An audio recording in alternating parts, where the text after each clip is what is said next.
Hey everyone, this is Anthony. I'm just making a video for my good friend Joe, who's in the group with us. Him and I were talking on the phone the other day about scanners and Thinkorswim and just how you would make a watch list from a scan query and have it automatically run in the background so you don't have to keep going to the scan tab and refreshing it. So in the scan tab, what I do is I go to a template, which is from load scan query. It's in the public section, and it is just the percent change gainers. But what I'll modify is I scan in, instead of all stocks, I scan in all listed stocks, and then I change and I filter through for shares, for outstanding shares. The minimum, I just change it to a minimum of one. And it sounds stupid, but all this does is it eliminates a lot of untradeable symbols. Like you might see them from the Weeble's top gainer list, like warrants and just tickers that aren't actually tradable. So this gets rid of all of that so you don't see them. And then for a volume, all I do is a minimum of 1,000 shares because this is just a list view basically of the top gainers.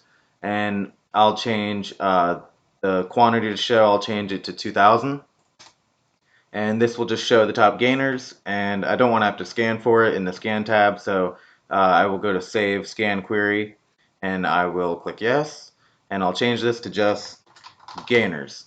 I don't know if you can see this tab. I filmed this before and I couldn't see it, but I'm redoing it. So there's save, and I'll go to the columns on the side, and in the watch list section I'll go to personal, I'll go to the scan query that I just made, gainers, and this is the list.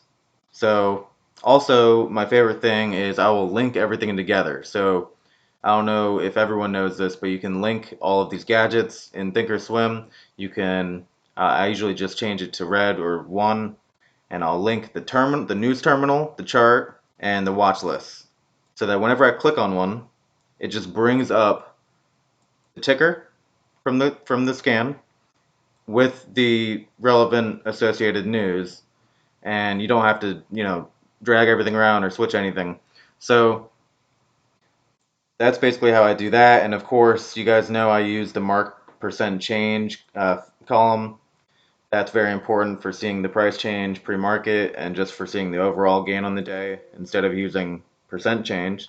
This works a lot better. And also, you can alert to new results in the scan query, but this is just a list view, so it's not very important that you get alerts for it. But I have another scan that I use, and this is one that I would want to be alerted to. So all I'll do is I'll go to add filter again, and I'll add a study filter, and I'll go to price performance, price change, because this is a momentum filter, and I'll just have the trading price 10% greater than 1 hour candle ago, which means 1 hour bar. It just means an hour ago from the last time the ticker was trading. That usually finds quick buying or any kind of price spike, reacting to news at key times like 7 a.m. catalysts or at the open or intraday or the start of after hours. So that works great.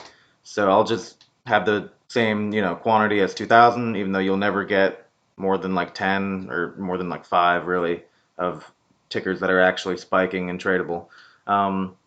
And I'll save that, and I'll save it as maybe spike or momentum or something. And I'll add this to the other watch list column, and I will go to alert when the scan results change, notify with sound when a new symbol is added, and instead of the bell, which sounds like the normal TD Ameritrade ringing, which is very bland, I'll change it to a really obnoxious one, which sounds like an old telephone, and that way I never really miss something that's new, and I always make sure to check it as soon as it pops up on the scan. And that's exactly how you do that. Of course, these results aren't going to be relevant or anything, but from start to finish throughout the day, it's very, very relevant and it's useful. So that's that. I hope Joe finds this video useful, and maybe other people do, will, if they haven't seen how I use the gap scan or the top gainers list, technically, whatever. Yeah, thanks for watching.